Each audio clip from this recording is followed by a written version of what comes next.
You are watching Access LaPorte County, Channel 97. Coming up next is the March 23rd, 2023 meeting of the Michigan City Housing Authority Commission. You can find more information for this meeting by visiting www.accesslaportecounty.org. All right, it's 3:01. Welcome to the regular meeting of the Michigan City Housing Authority. I call this meeting to order. And stand for the pledge, please. Mr. Vincent, would you please? Pledge allegiance to the flag of the United States of America and to the republic for which it stands, one nation, under God, indivisible, with liberty and justice for all. Thank you.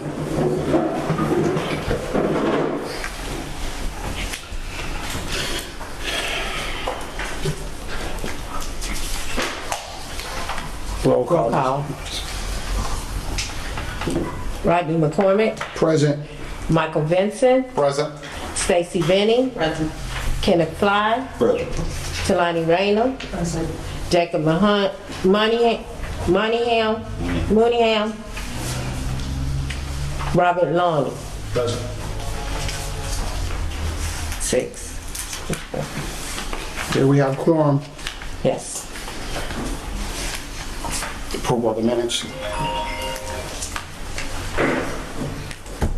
Approval of the minutes. Approval of the regular board meeting February 23rd, 2023, and the special board meeting minutes February 28th, 2023. Motion to accept the minutes. Second. Discussion. I just found a spelling error. My last name. Page 6, there's an extra N. So I think that's one. That's it? That's great. I'll entertain a motion to accept with the necessary amendment made to it. Accept the motion with the correction spelling. Second. We have a second, Ms. Hutton. Okay. Rodney McCormick, Aye. Michael Vincent, Aye. Stacy Benning, Kenneth Fly, Aye. Talani Rayner, Robert Loney. 6-0. Thank you, Mr. Long. Okay. Any communications? No. Oh.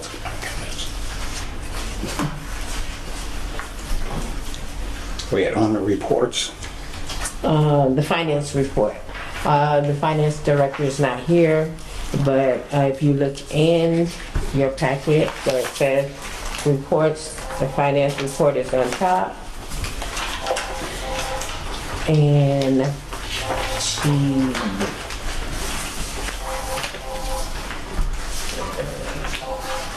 they done changed.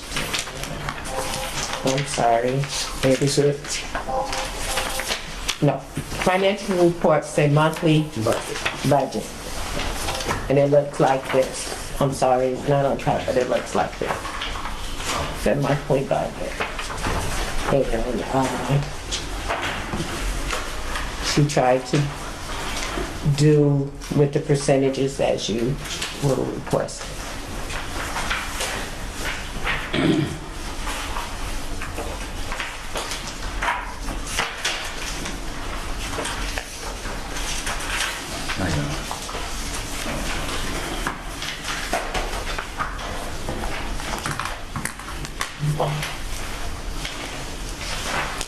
Any questions for Ms. Hutton on the financial report? Give everybody a minute.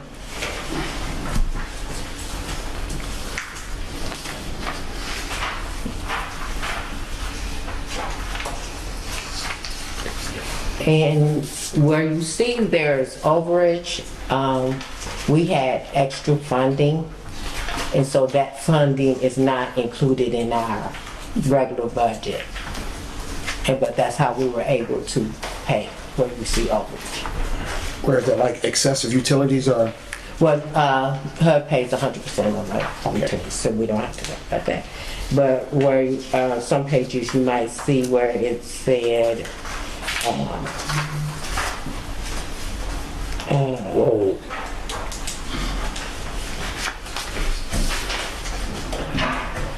like other sundry expenses and What is that? I mispronounce it, but that's expenses that we have that doesn't fit these main categories. so, reading this right, have you we budget for 17,000 and we're Yeah. already at 120? Yes, our regular budget. Again, I said we had extra operating budget money, and so that's what makes it over. But during the regular time, if we didn't have no extra money, I would be over.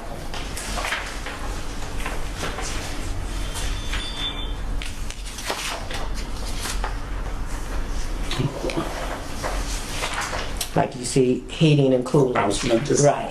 Heating and cooling, like I said, heating and cooling out of our regular budget where we would want to pay, but we get capital fund.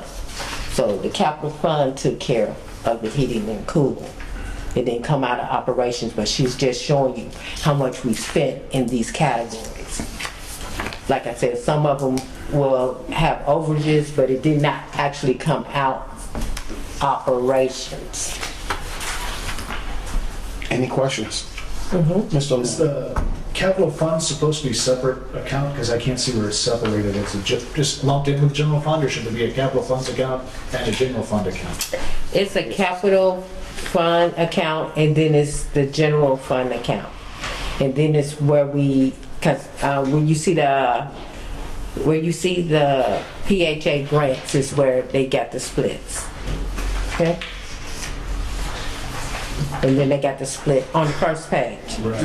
Okay? Because I see revenue, and then the operating subsidy, that's the capital fund, that's the operating subsidy? No, operating subsidy is operating subsidy. Okay. Capital fund is a different grant. Which one? Capital fund is a different grant. A different source of funds. Right. So it's a fund. I'm just trying to see, I don't see it on, I see capital fund administration, but I don't actually see a fund that says capital fund. That has Because- money in it. That's because we have more than one capital fund program, and we do that. It's a separate. I can get you that information. Okay. It's not on this report though. No, it's not on That's what he's asking. Okay. Okay. Right. It's just That's why I'm not seeing it, 'cause it's not. right. Okay, that makes sense. We have a separate budget for that, where we budget down capital funds and what is actually spending capital. Okay. Mr. Chair, I have a question and a comment. Mr. Harris? So just pointing out, I'm on page 2 under administration expenses. And I know you were just talking about this, the other sundry expense. I think it's listed there twice, so I think that last one you can probably delete. The last one in that category, it's 4190.5 and there's 4190.51. And there's no amount, there's no numbers there, there's no amounts. I think that's just a duplicate, you could probably delete that. But on the one that you do have, I understand what it is, in that you're exceeding the budget there because there's some other revenue that allows you to do that.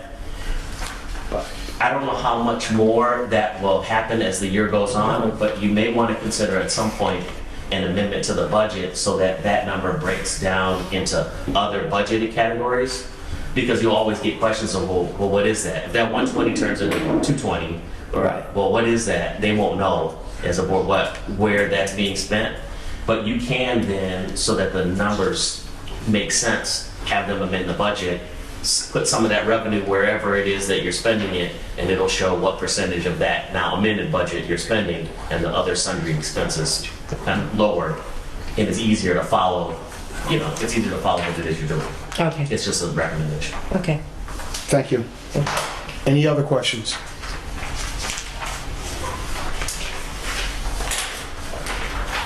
I will accept the motion to accept the financial report.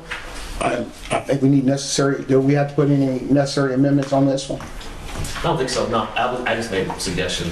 I don't believe in it. So I make a motion to accept the monthly budget. Second. You have a second, Ms. Iden. Okay. Rodney McCormick, Aye. Michael Vincent, Aye. Stacy Benning, Aye. Kenneth Fly, Aye. Talani Rainer, Robert Loney. Aye. Okay. 6-0. Next on the report is the director's report. Okay, before I go into my report, I would like to let everyone know that we have gotten off the trouble list. We are now a standard performing housing authority. Because of this, we will now be lifted from the 0 threshold, and I am sending out a press release for the housing authority, letting everyone know how we achieved this and the performance that we were graded on. I think in everyone's package, everyone received the performance for the housing authority, which is now 68, which is a standard performance. Are there any questions? Is that your whole report for today, or? No, no. Just regarding that, this one. Yeah. Can I ask a question just regarding this then, Yes. Mr. Chair? Yes. Because you were talking about the standard performance and the score that we have, we have 68 out of 100. Obviously, we want to do whatever we can to advance towards a higher performance. Do you know the score, the cutoff? Do you know the score to get to the next level, performance level? 90, if I'm not mistaken. Okay. 90, you said? 90. Sorry. Forgive me. Oh, but 68, 90 is the next jump. 90. Other than that, you're still at standard. But 90. Okay, that's all. I just want to say thank you, Ms. Hutton, for all the hard work you did. Our new attorney and the rest of this board for working hard and going to training and getting this done. I'm glad that we out of trouble status. We have our independence. But at this point, we're going to have to work harder to keep our independence. We have a lot to do, a lot more work to do. We cannot be happy or satisfied with this. We got to keep working as a team to get things done. And with that being said, I'd just like to say thank you, Ms. Sutton. Yes. I'm sorry. I just have a quick question if I could. Go ahead. The press release, do we have to get approval for that from city office or administrative, or are you releasing that as a housing authority? I'm releasing it as a housing authority.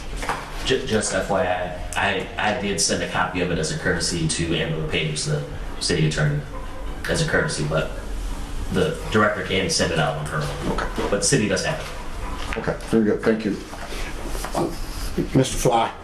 Ms. Hutton and also Director Hutton and board members there, regarding this topic and situation, I know that we have been through hell and hot water, and it's been very drastic and on everybody's part. We all had frustrating moments. I don't know if the chairman and Ms. Benny, you wasn't here, you guys would like to sign a congratulations card to her and chairman. Yes. Would you like to sign the card too? I'll pass to you, Mr. Stacy, to get to the executive director for helping us all and sticking in there with us and buy you some roses. You can stick, have Brittany come get it. Well, we all bought you roses. It's not just mine. From the whole board. And attorney, you can hit the tie with a congrats and stuff. And that's all. Congratulations to everybody. Good job to all.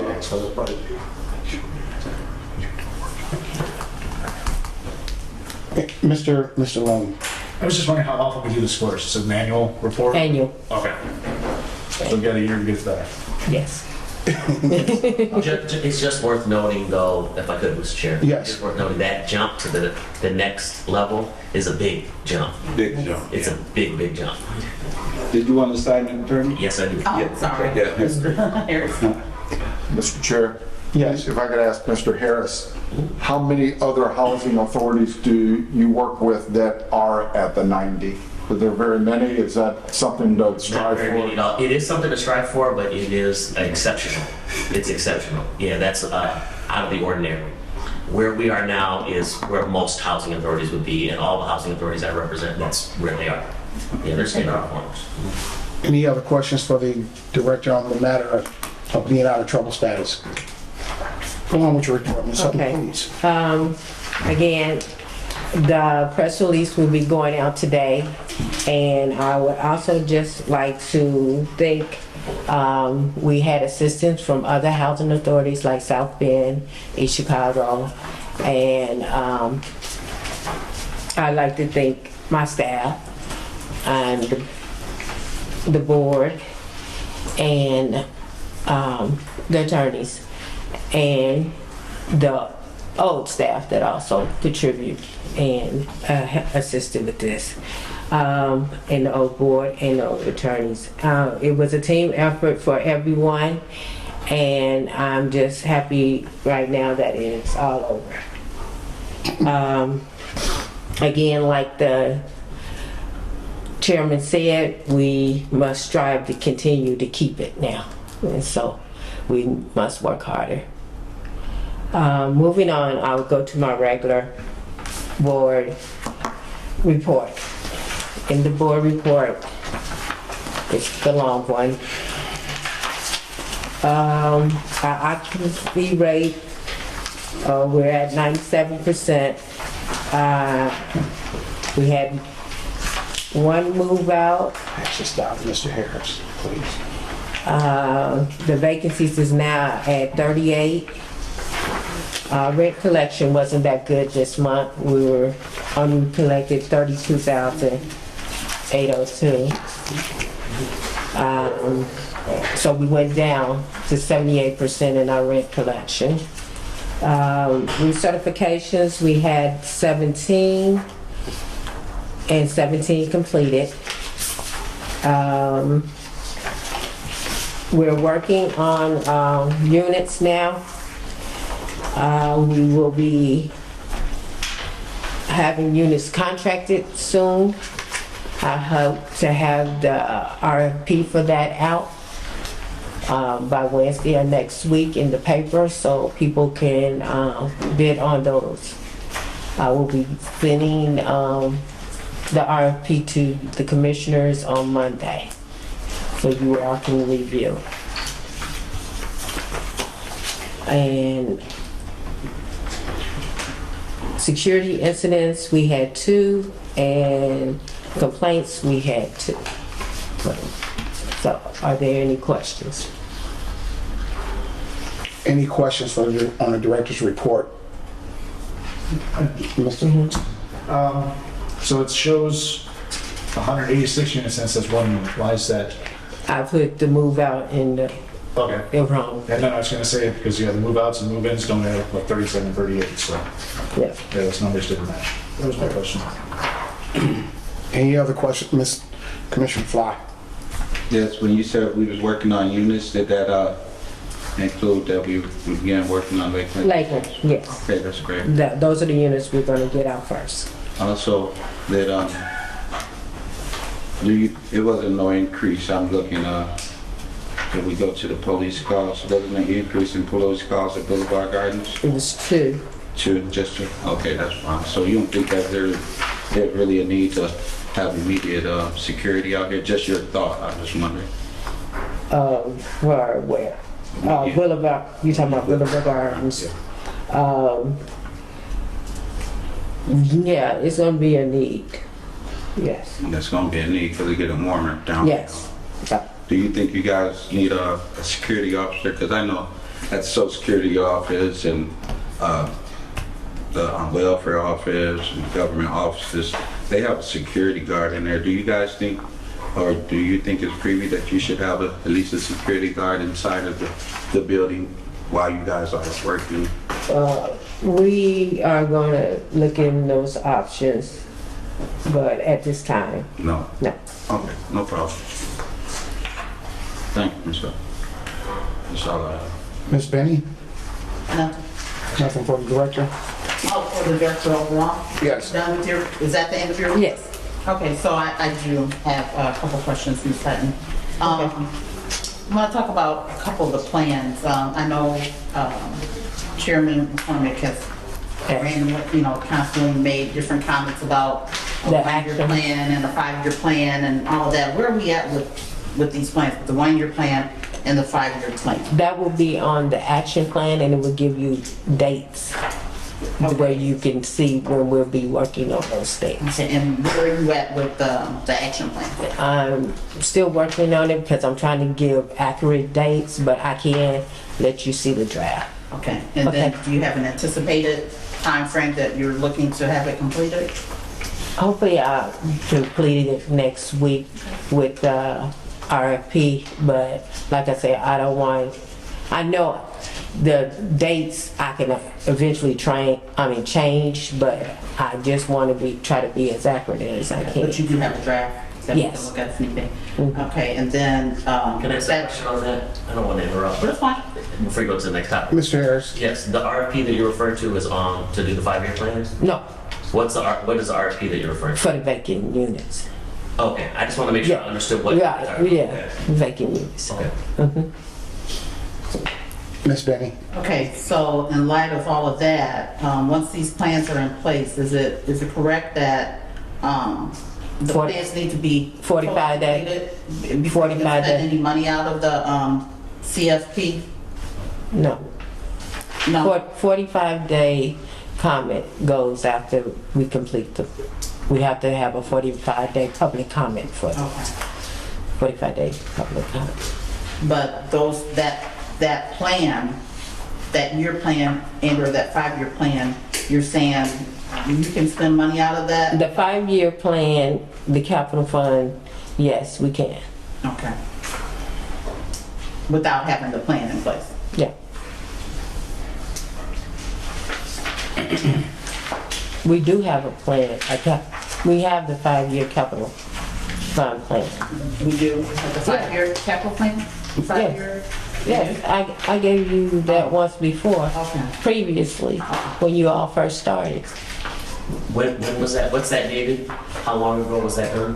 When they first came on board, that was one of the things When that, you provided it, just the date it was prepared, the 5-year. I was 5-year, wondering how old the plan is, basically. right. We have a rolling 5-year. So, yeah, it's done every year. Okay. If I may interject, I looked at a 5-year plan with you. Boxes wasn't checked. Is that the 5-year plan we're talking about? No, I said capital fund 5-year plan. I'm not sure she was referring to the same thing. Thing, right. Okay. I think that, oh, no, I do have another one. Where are we at with the smoke detectors and the carbon monoxide detectors? I know Yeah. part of the P&A, articulated all of that information, that it was incomplete. Right, and we joined the Omnibus Club, and they just sent me the quotes. I got a quote from HD, and I got a quote from Lowe's, and so we're gonna proceed with HD. HD Home Depot? HD. Oh, HD. Supply. Oh, okay. Where are they at? I'm not sure where they're located, but they will ship it here. Their quote was the lowest quote between quotes, and they're also under the Omnibus program. That's it for you? Oh, yeah. I just want to make sure I'm understanding this. So they're going to supply Yeah, the equipment, That- and then we're gonna we're going to have them installed. Okay. Yes. Go ahead, Mr. Just wanted to talk about smoke detectors and carbon monoxide. Who is Ominous? That is a group that under the HUD letter that they sent out, that they told us we would get a lower rate if we ordered it in bulk that we go through, and we had to join. And so they are a group that HUD recommended we join because the procurement has already been done for that, and all I would have to do just order the numbers that we needed for us. Okay. And But I still had to get the quotes from the vendors, which was HD and Lowe's. okay, are these the 10-year battery life Yes. type? And are they wired into each other or are they standalone units? They can be wired. The carbon and the combo, because I got the smoke and the carbon combos, they can be wired or they can use battery, and then the carbon by themselves are battery, and then the regular smoke detectors are battery. Okay. But they all 10 years. But it's a quick install. Once we get them, it's just a plug and play. Yeah.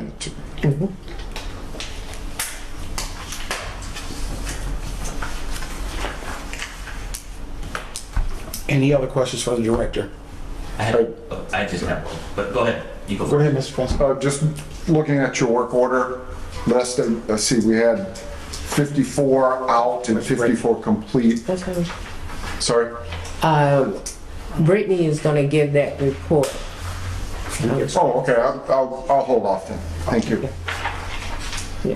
Mr. Harris, please. Just a quick question, looking back at your report, there's a line item, I think it's on the first page, and it says number of residents with outstanding rent debt to the PHA.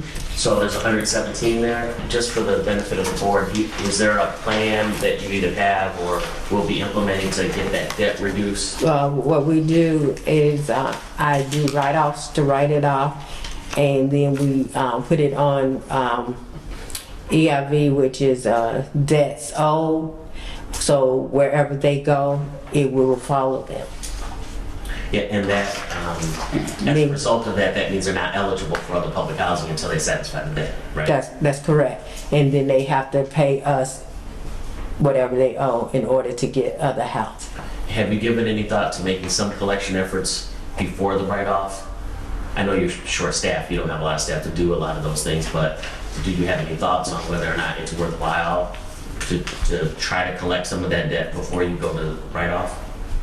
Well, we do try to collect. We send them a letter, and if they respond, but a lot of them know, some people know that they need to come and make a payment.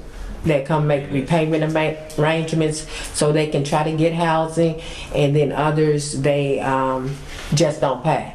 So then it also goes on their credit report. So. Yeah, so HUD, I know the answer to the question, I'm just asking so that they can hear it. But HUD does encourage as much interaction and activity with the residents as you can regarding the bad debt, because they don't like to see people end up not being able to get public housing and they end up homeless, right? So Yeah. it creates a problem. So it's good for us to have records that demonstrate our efforts at trying to contact them, make payment arrangements.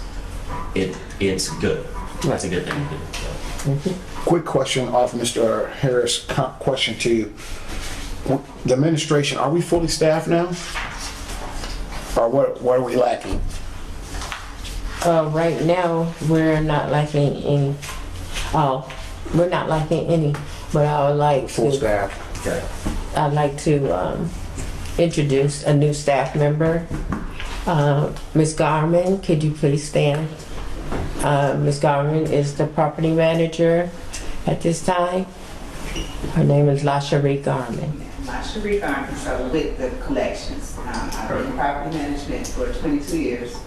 Worked at, this will be about 4,000 authority, so I'm familiar with the collections, so we will be looking into that. Okay. Sounds good. Well, Anything else you want to say? Are you from Michigan City? Sir? Are you from town? No, unfortunately, I'm from Gary. That's fine. I'm from Gary, Indiana area. But I've worked with East Chicago, Hammond House, and East Michigan City now. So Okay.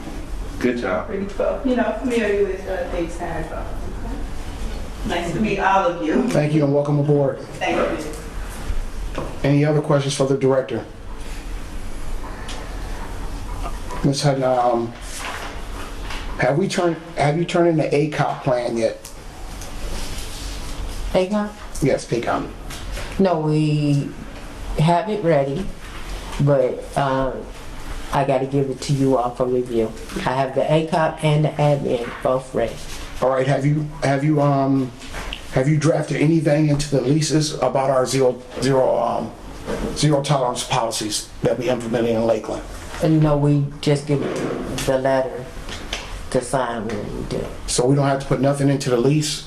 Not really. I didn't hear what. Remember the letter we did for the zero tolerance? Yeah. We did it, and we had the residents sign.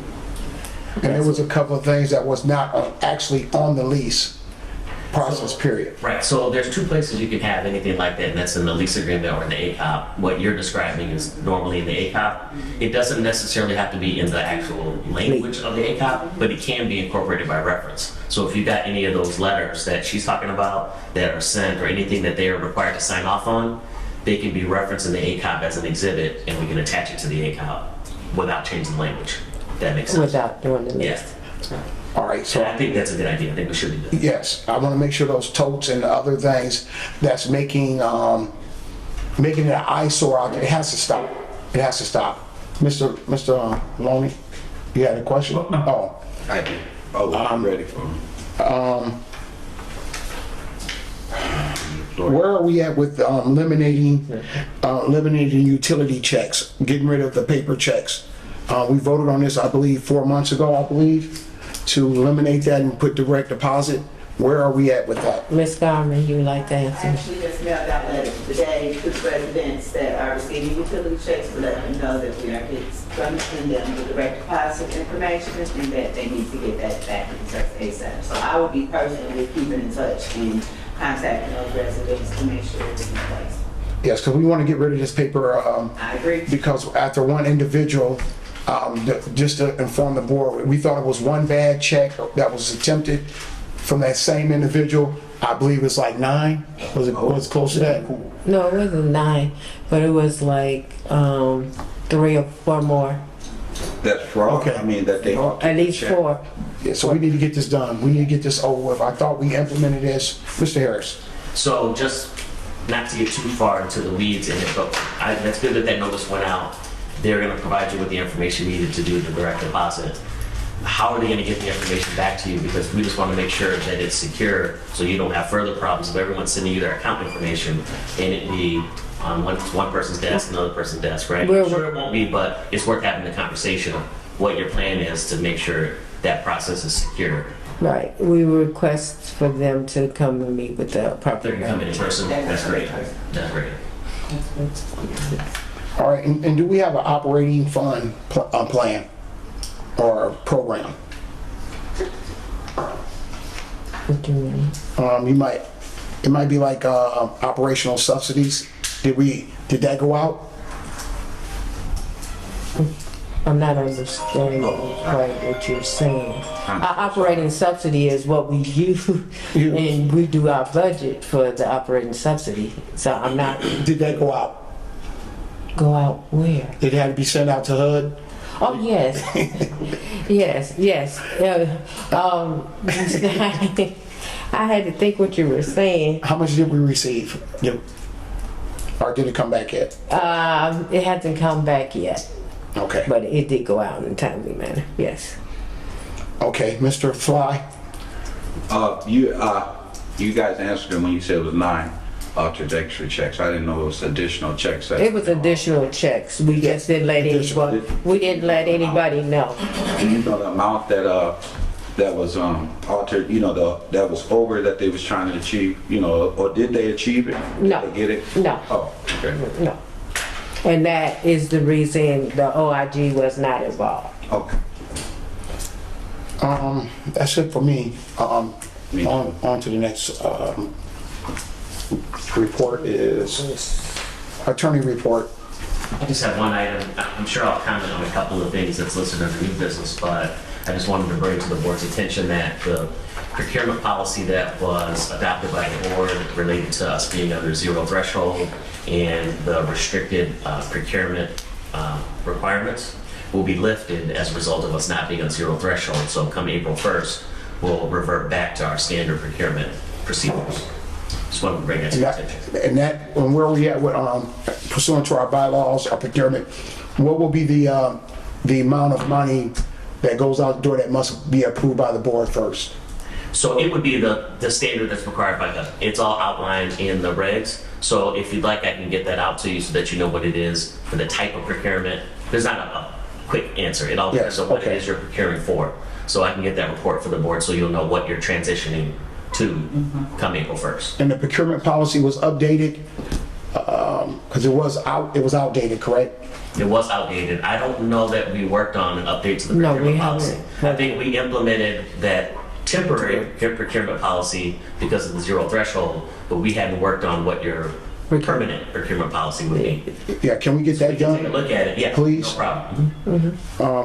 And then several months ago, you said you was gonna work with Ms. Hutton on developing a long-term plan to deal with maintenance, our issues in maintenance. Have you guys had a chance to get together on that? We have. We've talked about her ability to contract out for some of the repair work that's needed, and she agreed that that's something she would do. I think that's something she's in the process of doing now. I think that is both the short and long-term plan, unless and until there's a change to what the workforce looks like within the housing authority. But the idea is whatever in-house can't get to, she's gonna find the resources to have allocated to contract out to get that work done. And you all can monitor that by looking at the reports that she does and look at the move in, move out, and the vacancy rate.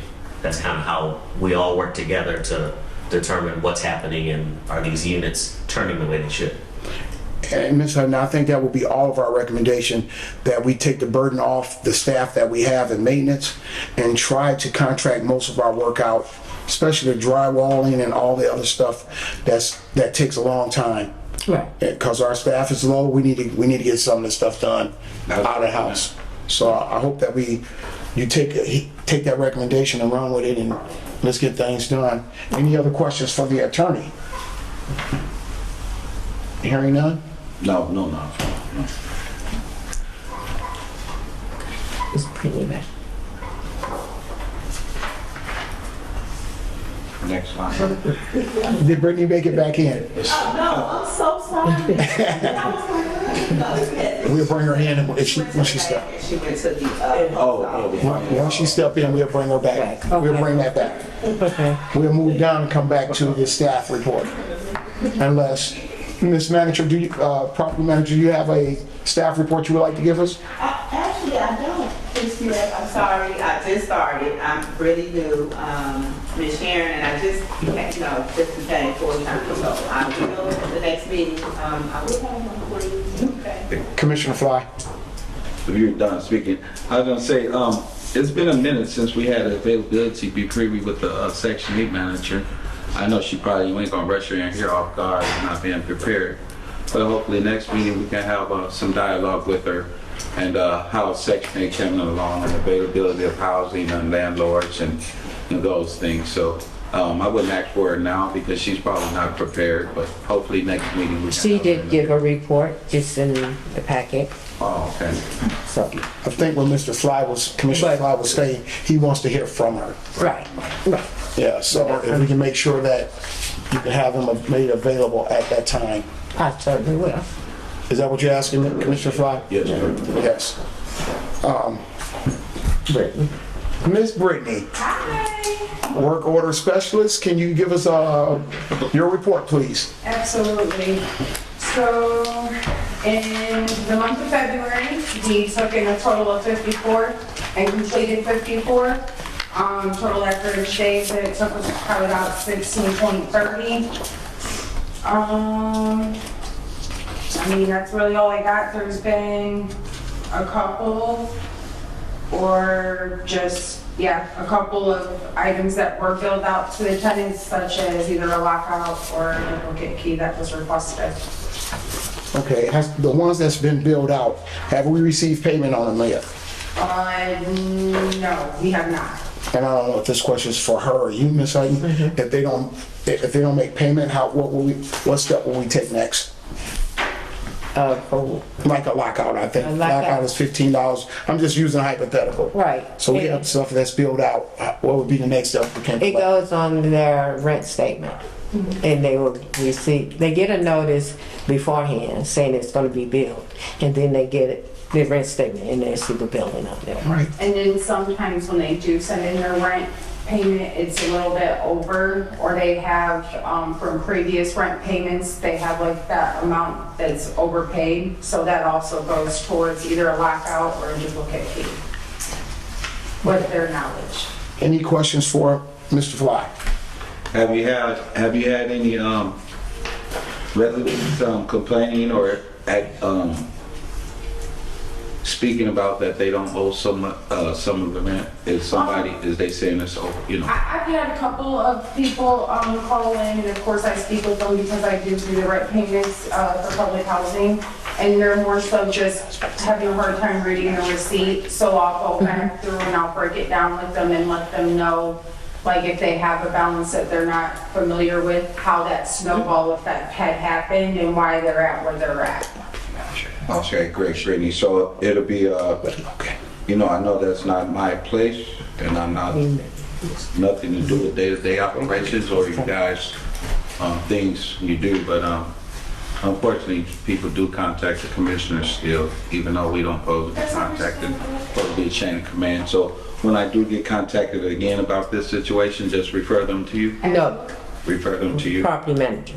Property manager, okay, great. But if it's a missing payment or something, refer them to Britt. That's what I'm talking about. Yep, you can Okay, send them my way. Okay. So the new property manager has the property manager's phone number, that number that was assigned. Not yet. We're sending a letter. So, yeah. By next week, we will. Yeah, so we need to get her number out so she can start filling these phone calls instead of our commissioners answering phone calls. Yes, we will. Okay, okay. Any questions for Ms. Brittany? Go ahead, Mr. Benson. I was just looking at your report and looks like all of the, and maybe I'm reading it incorrectly, but it looks like the created date and the completed date are all like within hours of each other, but then you see total days to complete is 16. I don't know if that's input date or complaint date. So, No, the average. so with the completed date, so Clem does get them completed within a timely manner. So the total days or the average days, that number could be completely incorrect because I believe that goes by how long it takes me to get the work order and go into the system, put everything in that was done, inventory, whatnot, and then close it out. So that's why you see all of the dates so close together. That's me closing them out. Okay. All right, thank you. Any other questions for Ms. Brittany? Ms. Hutton, I want to go on the record. I want to make sure our next meeting will be at Lakeland Estates. I would like for you to also arrange transportation for those who need it. We want to, before we do our meeting, one day before we do our meeting in Lakeland Estates, I want you to take the boards off the door, and I want you to give us a walkthrough, the whole board. I want everybody to see the worst of what we have so they can get an understanding of what's going on. I just want the board to see that. So I need to get that done. I need for you to get that done for me. Not all of them, we walk through maybe 3 or 4. So we can get an understanding, so you can actually see, these will be vacant units. I want you guys to see what challenges our maintenance department is facing and what Ms. Hutton is facing. So I just want everybody to have the opportunity to see that. So we arrange, if the board's pleasure, we can do it before the meeting, or we can do it a day or 2 before the meeting. So what would be the board's pleasure? I'd say, David, 2 before, give us time to get back settled down. Before the meeting, we'll have to put aside almost a 2-hour, 3-hour window versus our 1-hour window if we got things to do during that day with other things, you know, that we do. So I would prefer that we do it a couple days before and then come back to our regular one that hour. So instead of one day having a 3-hour day, you know, we can bust it down. But that's just my suggestion.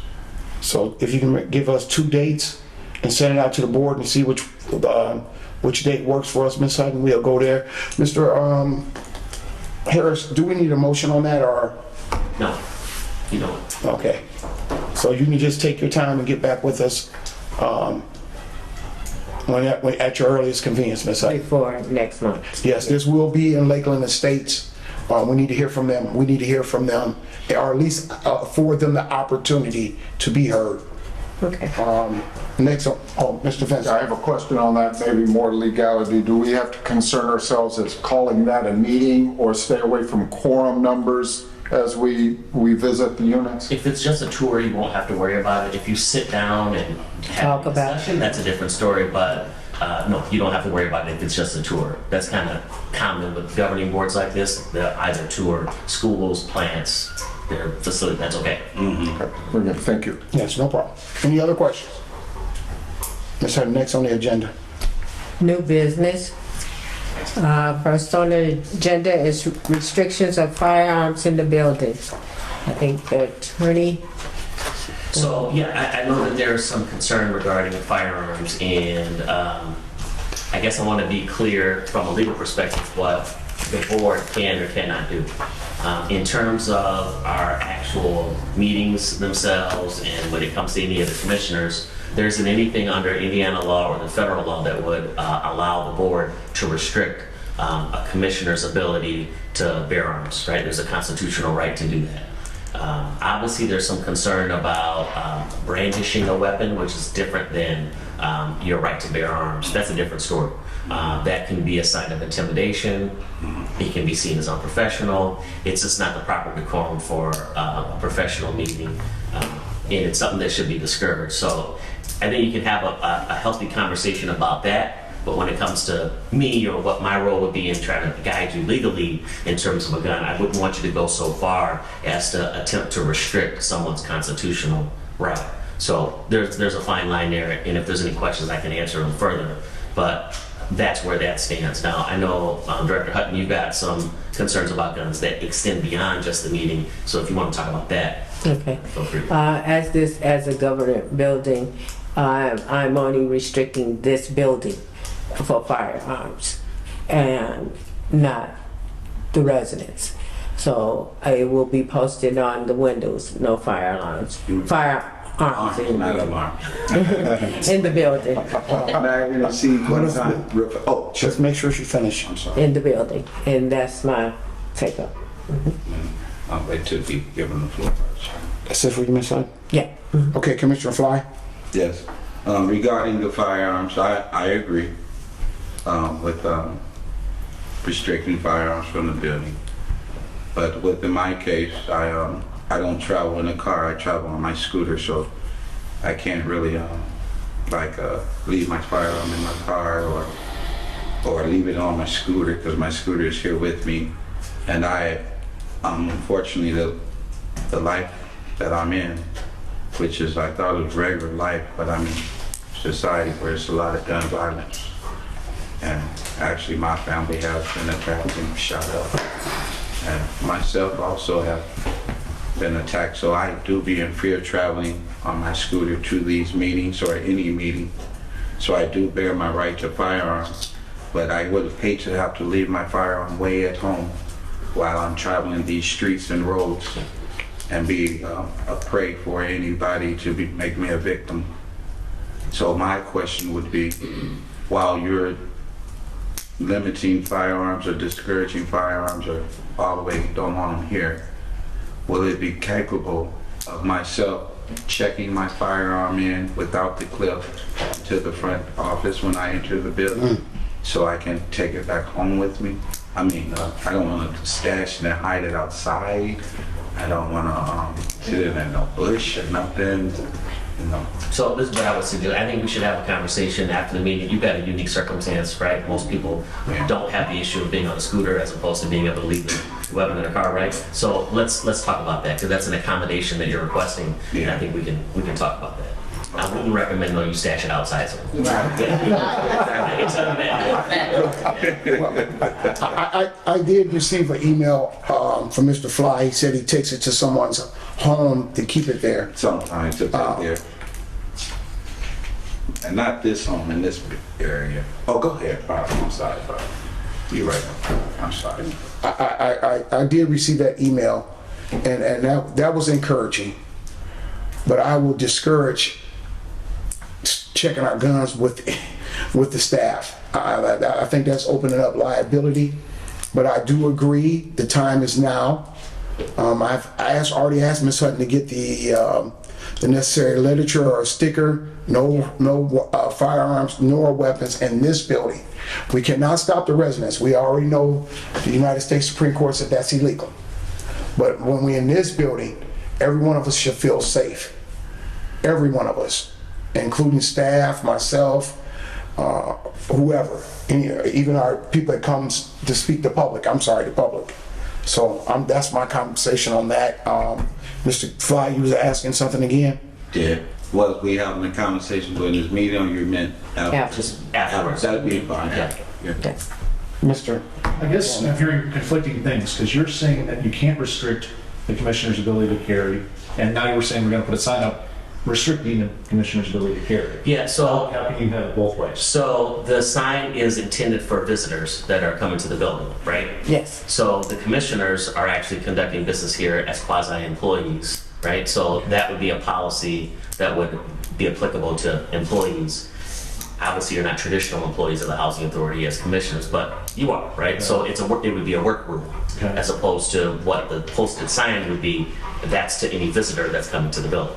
So we are talking about two different things, but all at the same time, Okay. if that makes any sense. Well, it's just, And also, the residence is a different story as well. I see you restricting people's rights, is what I'm hearing. And at the same time saying, oh no, we're not going to do that. And I understand we want people to be safe, but also, aren't we a room full of adults? I don't feel unsafe around any of you if you had a firearm sitting right there on the table. I don't expect you to shoot me. I'm not going to say anything. There's no reason to. I mean, I would feel safe around you whether you're packing or not, or whatever you happen to have in your purse. I'm not going to inspect any of that. That's your business, your right. If you're traveling the streets, if you walk in the door, whatever you do. I personally have a carry permit. I'm not carrying now because, again, I feel safe here. I have no reason to have one with me. I just also seem to have a problem with restricting other people the ability to protect themselves as they see fit, because I don't ride their scooter or walk their path. All right. So when we put up the sign, we're telling some people to stay out. Because some people, I mean, they don't even think about it. They put on their pants, their shoes, and they're gone. That's how they walk out the door. And we're telling them they can't come in. Yeah, this is a debate that's had, I mean, this debate's been going on for a long time, so I understand the opinion. It's just a matter of where you all kind of land on the issue, but I get it 100%. And if I just make a comment about your comment you just made, Mr.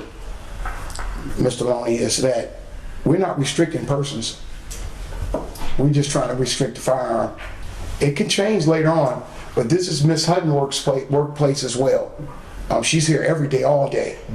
I just seen incidents where I think at this time, it's time for us to move forward with trying to implement something for safety reasons. Everybody has their vote, everybody has their opinion, and I want to listen to everybody's opinion. Let everybody have that right to have their opinion. There has to be safety involved in this, though. We can't have unholstered guns. This stuff, I don't want to go into all the details. Yeah. I don't want to go into all the details. We still have some work to do. Yes. Right. There's no, But I'm not in disagreement with, because I know ultimately this conversation is ultimately revolved around me. I'm sure, and I don't have a problem with that. But I don't initially come to say I need my firearm here. I have been leaving it to the last couple of meetings just because there was no need to keep up a big hassle. It wasn't no big deal. I'm just worried about going and traveling back and forth home. So whatever we discuss afterwards will be fine, so we can continue on. Anybody else have any discussion? Okay. Ms. Hutton. Next on the agenda is Commissioner's Appointment, IC Code 36-7-18-5.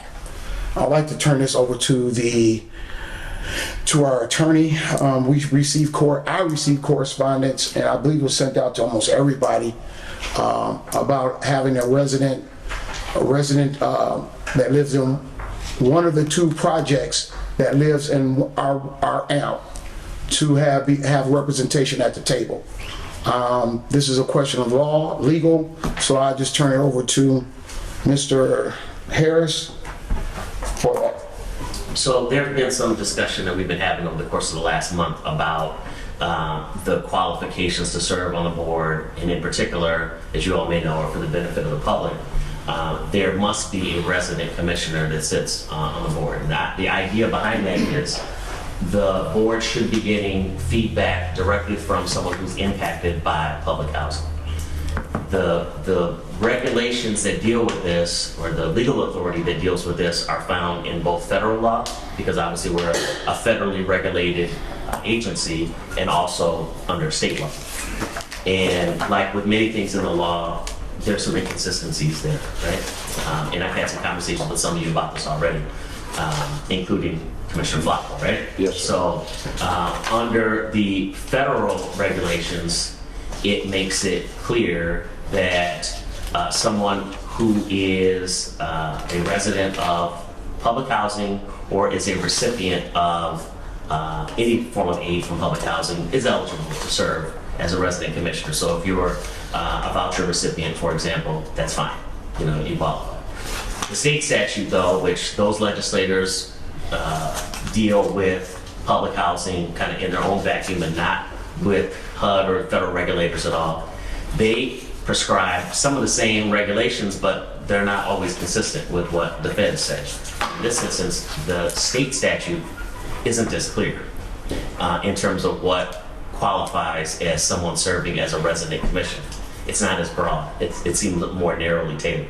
So it brought into question the qualification of Commissioner Fly serving on the board. Now, while that may be up for debate because there's some gray area there, it seems as though there's an issue under state law. And Commissioner Fly and I have to have a conversation with Yes, sir. But if there's going to be that issue, it requires that the appointing authority, which in this instance is the mayor, to take some action. He would have to take some action pursuant to a separate statute, which is the removal statute. And right now, there hasn't been any conversation regarding taking this issue to that next step, which is removal. So that's where things stand in terms of Commissioner Fly. And I had a conversation with him even earlier today that that's where it stands. And for me, it's a new issue from a legal perspective. If we get some notice from the mayor that the mayor plans on doing something, then that's another story. But unless and until that happens, that's where it stands. I think there's another issue though, and I think that's what you're speaking to, of setting that aside. There's a question as to whether or not we should have someone who is a resident of public housing serve on the board or be represented in some way. Am I right? Yeah, can I state what Yes. the issue I brought up was when I first came here, Mr. Perry brought me in and asked to let's turn this around. And I immediately seen that it was issue. And I just want to make sure the record is clear. I never sent the letter in to the clerk's office. I knew Mr. Fly's position because I'm the one who helped Mr. Fly get on the board. And Mr. Fly was put on the board because a person that was here was no longer a resident here. And that's how we got him here. And I just want to make sure that the statute is clear. These individuals that live either on Lakeland Estates or Boulevard Gardens have an absolute right pursuant to the Indiana Code to have representation at all times. When you read that, that's the way I took it, and that's been my comment to you, at all times. At the end of the day, I agree. That's the mayor's decision on the removal. I don't think it equals removal. I believe it falls under residency, because the statute clearly said that at all times you must be a resident that lives in one of the projects. So with that being said, that's all, and I wanted to clear the record because comments been going around. No, I did not send that out. I'm not even worried about it. If I did, I'll tell you. I would have came out and said this a long time ago because I already knew what was going on. And it wasn't for me to go back and forth talking about that. So, and I wasn't the only one that was also concerned. So we have Mr. Fly still wants to say something. First. Okay. My understanding regarding this is that it is a federal regulation, and the federal regulation gives Mr. Fly the right to be on our board. And my understanding is that the federal reg supersedes that state law.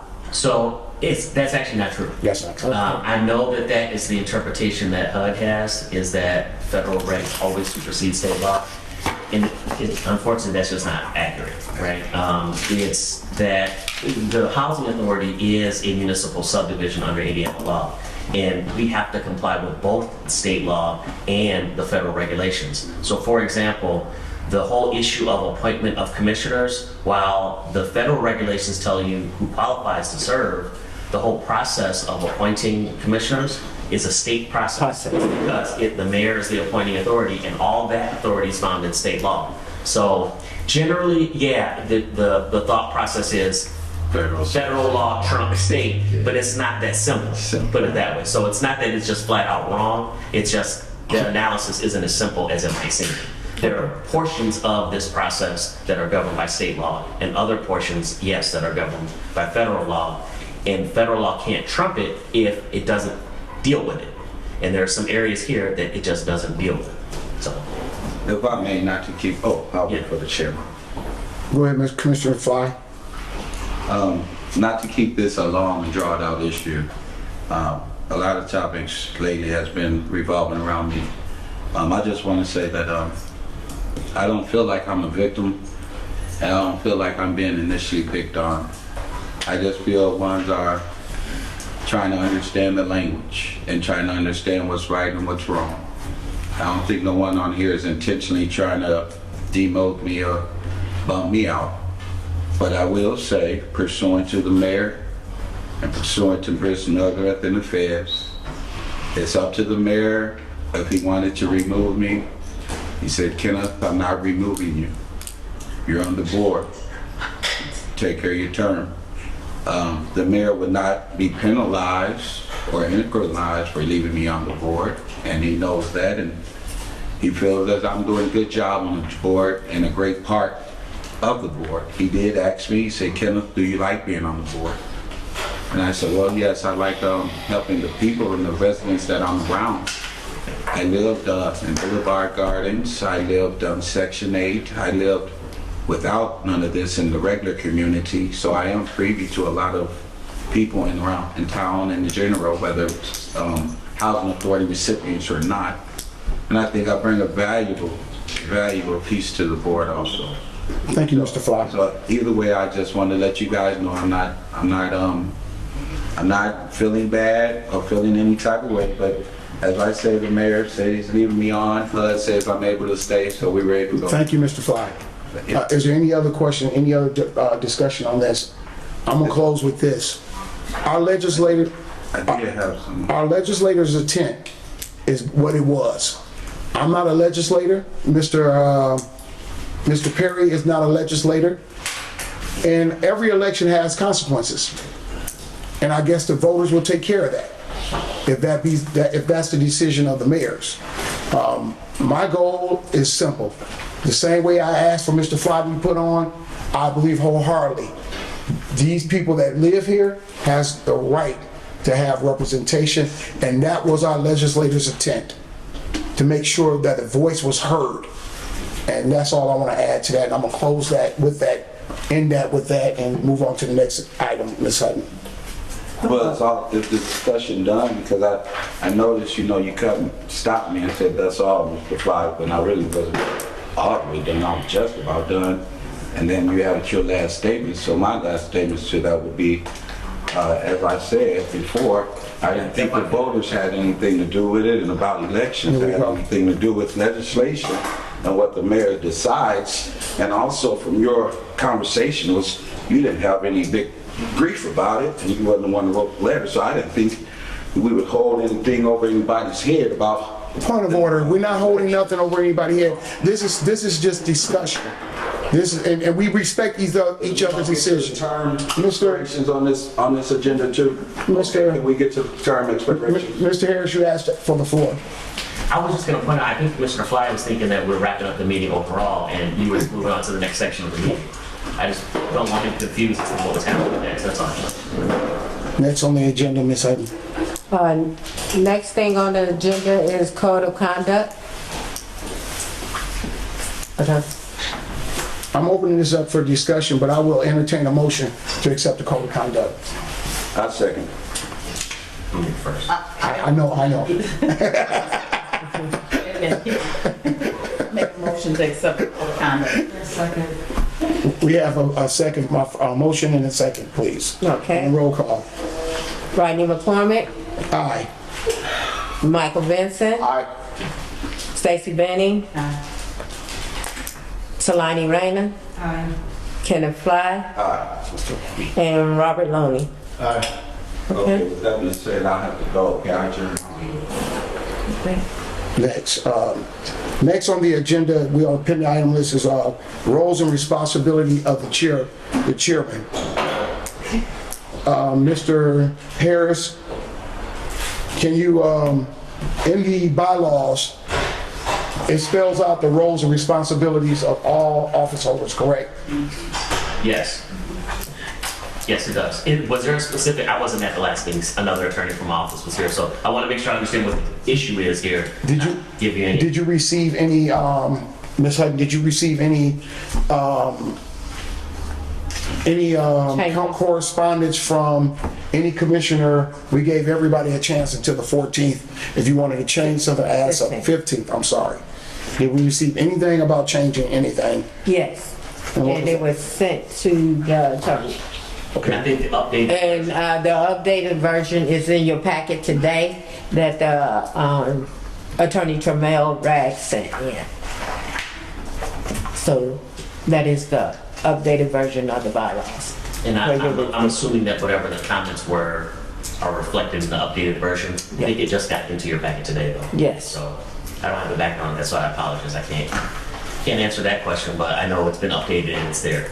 I would like, go ahead, I'm sorry. So the only thing that, correct me if I'm wrong, the only thing that was changed, because we've had the bylaws, we added some things to the bylaws. My understanding is that the code of conduct Yes, was basically the only thing that was added. Is that correct? that's my understanding too. No. No, Okay, No, I don't know of any the other changes. The way, we had to put a punctuation or something in there where who can call for a meeting. Oh, okay. Special meetings. Okay. And I'd like to let Mr. Looney have a chance to make sure and ask the attorney. Yeah, I think there was an and/or issue. Is that Yes. correct? Yeah, Yes. I do know about that, actually. Yeah, I do know about that. Let's look at that while we're at it, just to confirm. And the question, Mr. Harris, was, there seemed to be some kind of question as if, can the chair call a meeting, special meeting without the authority of the rest of the board? If you deem it necessary, yes. And then- Or, in the event you don't find it necessary, if there's at least 3 members that think it's necessary, you shall. Yes, that's right. Okay. I wanted to make sure that language was in there when I Yeah. asked for the first, yes. Yeah, I just know it from my head, but I'm not even reading it. I don't remember exactly where it is, but I know it's, what's that? Page 6. Okay.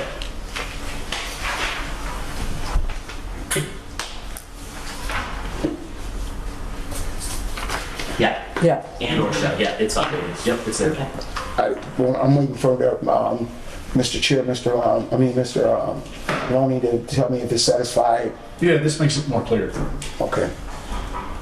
So in light of that, I'd like to make a motion to accept the bylaws as amended. One, I'd like to just say that we're going to table that because we need to add into the bylaws where the subcommittee, the appointment of subcommittees. For some reason, we had it in our old bylaws. Is a method of appointing Yes. subcommittees? Yes, it was all, Technically, she would need to withdraw that motion. All right, I'll withdraw the motion so we can amend again. So what is Discussion. with the subcommittees though, just so I know? it was in our old bylaws that was given to you, that you updated and it named the subcommittees and how it goes Oh, about. so you mean a designation of what the subcommittees would be? And how, Get appointed to? yes. Okay. We just need that added to the bylaws and we can put that on the pending item list or bylaws to be signed off on. So the code of conduct has been accepted. So all we have to do now is just get the amended bylaws. Bylaws to be accepted. Mr. Vincent? Because I just had a question, and I thought we were discussing this, and all it's been was discussion on email about the number of days before the meeting that something can be added to the agenda. the last I heard was the Wednesday before, well, as I looked at my calendar, it was all like 14 days. Second, this, before it was stated the second Wednesday of the month. For the meeting. Meeting. Our meetings are on the third Thursday, and my understanding is the second Wednesday before the third Thursday. Yeah, and Yeah, that's about to clear as mud. Hold on. Go ahead. Yeah. So, what is it? In order to have something placed on the agenda, you have to have it turned in to the secretary by the second Wednesday of every month. I mean, but breaking it down, it's the Wednesday before the meeting. Which is the third Thursday. I mean, just so I'm clear. Yeah. I want to make sure I'm It's 7 days before the meeting. Okay. 7 days before It the, would actually meet on the 4th, right? The 4th week? well, the way it was stated in the email, the map turned out to We be just actually heard 2 this time weeks. because- no, it is the, Which is too long. It's too long. That was my opinion, it was too I long. thought it was the second Wednesday, it was the second Wednesday. and our meetings are the third Thursday, so I it's thought it 7 was the days. 4th.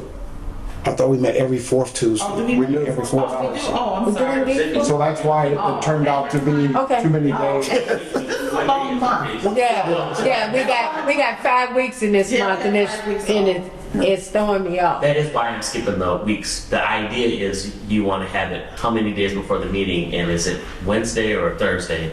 The meeting is for Thursday and we asked to have it in the Wednesday. Before. So you have it a week in advance. So it's the third Wednesday, actually. Yeah, right. So you, Mr. Vincent, you want to change that? No, I'm fine with that time structure. The time structure I saw in the emails was think it might a be a typo or 14 day something, yeah. or 15 day, Yeah. but I think it was just misunderstanding. So are we Second saying that Wednesday. that 14 days is in the bylaws now? We don't have nothing in the bylaws There's nothing that, okay, addressing so that. do you want it in the bylaws where it will be basically 7 days? As a chair, as a board, Or- I'm not asking to put it in the bylaws personally. I just sent it out email because if I'm no longer the chair, then the next chair can put it in and say, I want it a week before, or that'll be their preference. Yeah, I think every board is different. I also would not recommend that you put it in the bylaws. Right. Because some boards are okay with getting information a couple days in advance and wanting to make sure you get things done, and others aren't. So it kind of depends on the leadership of the board, the composition of the board overall, and the executive director, which all those things change all the time. So what's in the bylaws should be permanent and not really vary based upon Right. the individuals. And it's out of courtesy to the secretary and them preparing this and giving everybody an opportunity to be heard or to be asked to be put on the agenda. So we won't, for our meetings won't go so long. That was the common goal of all Well, this. I will say this though, you should at least have everything added to the agenda prior to the 48-hour notice. Once the agenda's set, it should be what it is, right? So you shouldn't have anything the day before the meeting Right. because you already posted Right. notice of the meeting and the agenda's set. Any deviations after that should be, I'd like to make a motion to amend the agenda to add this or to add that. And that's only in an emergency or something really.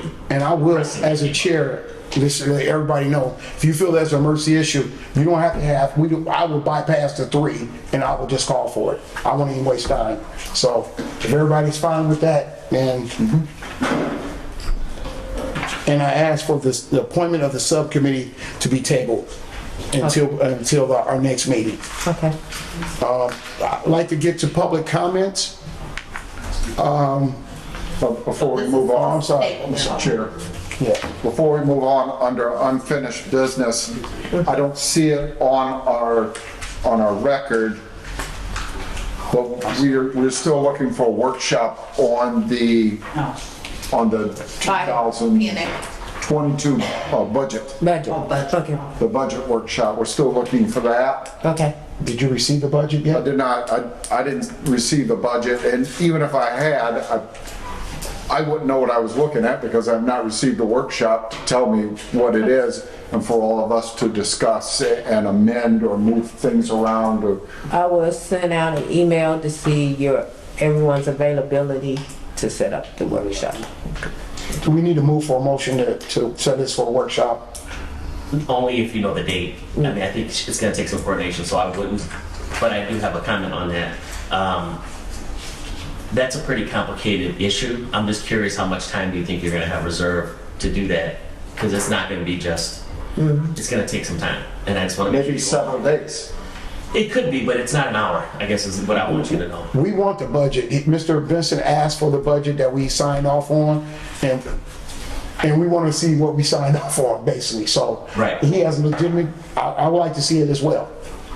Yeah, I agree with you. I just wanna make sure you all reserve enough time to get done what you have to get done. It will not be an hour, so if you're gonna set it, at noon, or that's probably not gonna work. Mr. Benson, can you make sure you work with Ms. Hutton to make sure? Sure, absolutely. We get that workshop scheduled and done. Is that okay with you, Ms. Hutton? Yeah, that's fine. Okay.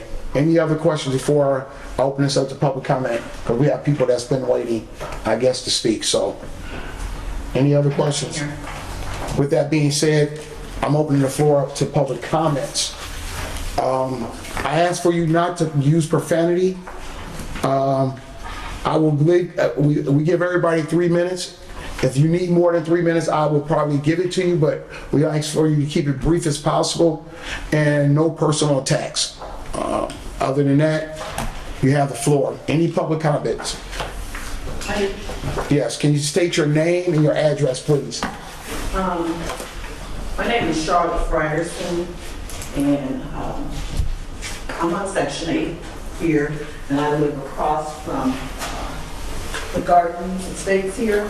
I'm not sure. Boulevard Garden. Boulevard Gardens, so I'm directly across from here on 7th Street. Can you give us your address, please? Oh, my address is 413 East 7th Street, Okay. where I've been a tenant for 4.5 years. I'm here today because at some point I filed a complaint with Mrs. Sharon Hutton with Valerie downstate. I can't remember Valerie's last name, but I called down there a year ago. But why I'm here is because I feel like if a person works here, then they're part, to me, of what's going on. So on, like everyone's involved. That's how I see it, especially if it's during work hours. So on January 10th last year, around about 2:30, the secretary that works here came to my home. Excuse me. For a second, yeah. Yeah. You can't use names. And you can't, if it's a personnel matter, you need to talk to It's not me. personal. If it's a personnel matter, Just don't mention you the name. need to speak with me after the Thank meeting. him. He got it. He has it. He has it. Can't say the name. So I can rephrase that. And can I also ask, I don't know what you're gonna say, but if it's a personnel matter or if it's a pending matter involving litigation, those two matters shouldn't be discussed during your public comments. Okay, so no, if this has become civil, to me, it's where it's, so I It's not understand. pending no more. So I'm gonna rephrase. what That's gonna be I said. disciplinary. So, on January 10th, something happened to me where it was involving a coworker here. Excuse me. That's what- Mr. Harris, Well, I don't know what she's gonna say. I can't stop. It is a personnel, Read her mind. You can't read her mind. right, that is a personnel matter. let her get to say what she got to say if it ain't got nothing to do with nothing. Right, Personnel matter. thank you. So you can meet this item maybe before it gets separate. Okay, so. I would encourage you to err on the side of caution. Do that. Again, it's a personnel issue. If you want, you have to. Because I tried to do that already. You might want to talk. I've called her, I've left several emails. Mr. Harris, if, Ms. Frierson, Yes. I I'm would say, here. You can speak with me after this meeting. I believe that everyone has a right to voice their grievance. I will set this matter for executive session where you can say what you have to say at executive session. I won't restrict it. But it will be by, I did, I wasn't. is that correct, Mr. Harris? If it's a personnel matter, yes, you can do it. And if that will make you, if that will satisfy you, Miss, because we allow everybody, and especially you, our tenant. Yes. We want to hear, I think everyone here would like to hear what you have to say. Yes. But at the end of the day, we are only responsible for one person, and that's Miss Hutton. That's right. And she has to take care of that situation.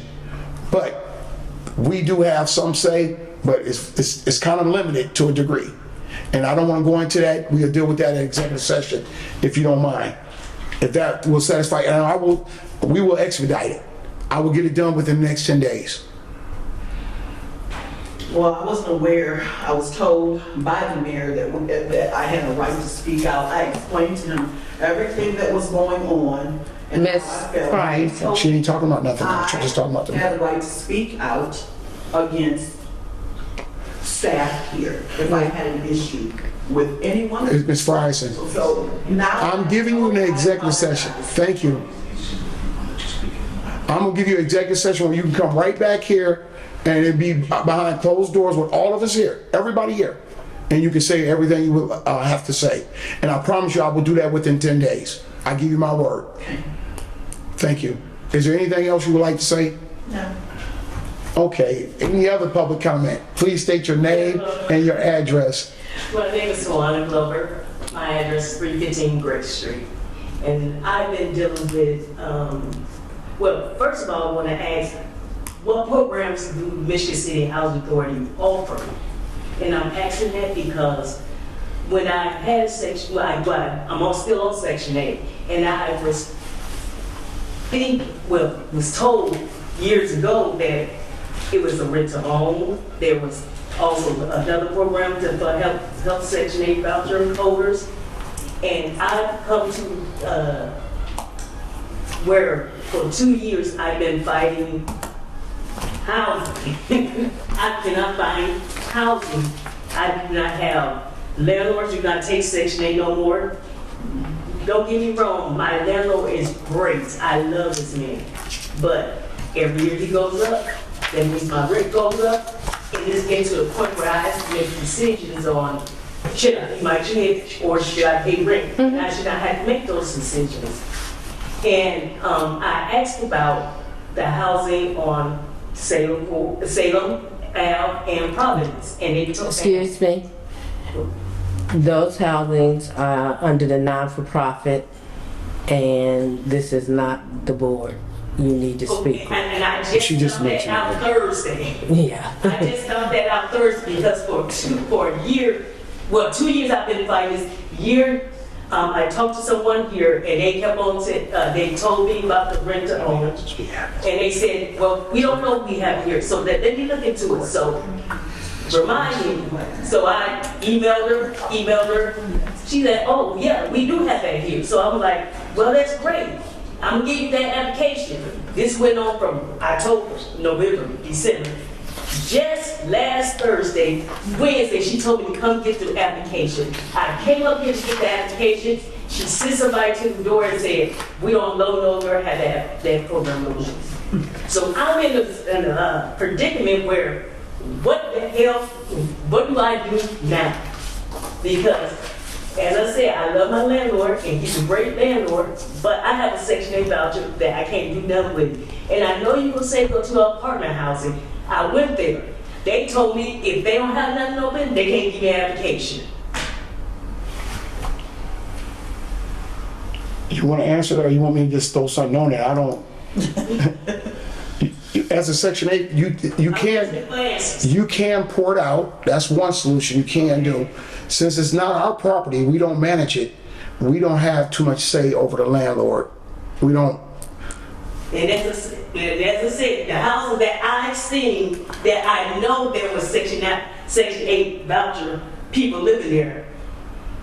Just Thursday, I found out they're no longer under Michigan City Housing Authority. And that's going to be the extent of my expertise. So I think Ms. Hutton wanted to say, she asked about programs. What do we have to offer? With Section 8, at this time, it's just the Section 8 program. I had a quick question just about Section 8. I don't want to get too far into it, but it's our voucher though, right? Yes. We are talking about our voucher. So she mentioned that every year her rent's going up. Is that being reflected in the HAP contract where we're accepting that increased rent? Yes, and she has to sign off and accept it also. I got last year. Well, hold on a second. I want to make sure the board knows what I'm talking about, what we're talking about. So there is a HAP contract, which is a contract between the landlord and the housing authority that issues the voucher.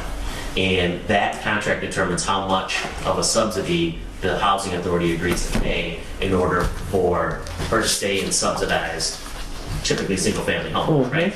So her comment was that the rent is going up every year. So normally that increase will get passed along to the housing authority for it to cover that in the subsidy, if it all makes sense, right? The housing authority has to analyze it and approve it. So I'm just curious whether that process happened. And no, so what can also happen is that she will be responsible to pay more. That's right. And- It can work out either way, right? Right, and so that's what her issue is that now it's requiring her to pay more because we're already at the standard, which is 120 percentile. That's what I wanted you to explain Yeah. for them. If you've already gone as far as you can go, and I don't know that all that's explained, so. You're right, right. And so, because we're at the 120 percentile, because of COVID, rents went up. And that's why HUD allowed us, because normally we're just at the 110 percentile. Yes. But HUD has given us to 120 percentile so we can run against landlords Right. as they are raising these rents. 120% of market rate rent. Market Right. rate. Just so. Which we got that letter, and we all received that earlier this year. And just for everybody to know what HAP is, it's the Housing Assistance Program. So just make sure that everybody know what that is, so. Yeah. If I could, Okay. Mr. Chair, I'd just ask a question. Is it our responsibility as a housing authority to go out and shop for Section 8 landlords? Or do we just let them come to us? No. Well, let me answer the question this way. No, typically individuals go out and try to find properties themselves and bring it to the housing authority, and either they're part of the program, or this property is part of the program, or it's not. Either they've signed a HAP agreement, or we'll make an attempt to have them sign an agreement. But what HUD tries to do, and I participated in it before, is have statewide symposiums to encourage landlords to participate in the Housing Choice Voucher Program so that there are more options for individuals like the young lady in the audience. So no, we don't, and I'm not speaking for you, but no, there's not really appropriate staffing to constantly be out there trying to get, properties as part of the program, but we do rely upon the state to help get involved, the state office to get involved in having these symposiums to encourage landlords, hey, this is a good business decision for you to have your property involved in this program. So that's kind of how it works. And sadly, most landlords realize now there's a shortage in Michigan City. And they know they can get more money from people now, and it's just bad, but Ms. Hutton said there's no other programs we offer, and At this time. So y'all opinion is just stay there and hopefully, my God, I won't be kicked out with my kids. I never said that. I recommended, and Mr. Harris is our attorney, is you can port out to another location. And I will say that some other housing authorities do have programs in place to provide you with a pathway to home ownership. They do have those, and I can talk to you afterwards if you want, or Ms. Hutton can talk to you, but every housing authority is a little bit different. Some have been working on that for some years and have that in place, and others don't.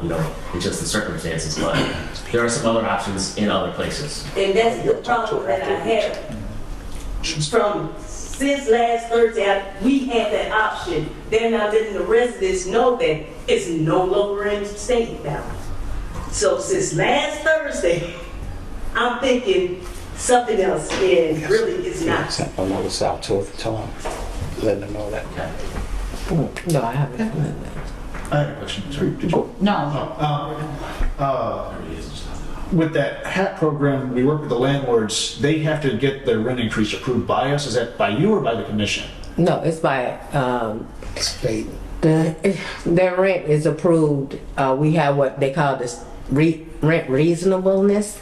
Okay. And so we have a system where you can go in and make sure that the rent is reasonable for that resident. If it's a reasonable rent, and every year in October we get the fair market rent from ICA, and it tells us what the rents are in the area. And so we compare for that, and if it tells us it's a reasonable rent, then the landlord is allowed to do it. If there's sufficient guidelines provided so that they can make an administrative decision as to whether or not it qualifies or Well, I'm not. just starting to see, we are having people priced out because the landlords are saying, we want more, and the state says, well, you can't have more, so then we have people losing their home. That's what's happening. It is it. Yes. Yes. Yeah, there's no secret about what's happening here. Yeah. It's what it is, and that's what they're doing, and they're getting away with it. But you're a good tenant. I mean, I'm just gonna say this. We will talk to you after the meeting. This is our chair for Michigan City Development, Inc. And I encourage you to speak with him afterwards. We might have a solution, we may not, I don't know, but please. And you do have the option to port, because we can't control no one else's. And I understand that, but my job's here. My kids Yes. go to school here. We understand, Here. we understand that. I don't want to, yeah, I don't want to make no commitment on camera or anywhere else. I think Mr. Vincent can also help you out more so than you think. Okay. All right, I will entertain a motion. So moved. Motion to adjourn. Second. All in favor? Meeting adjourned. Thank you.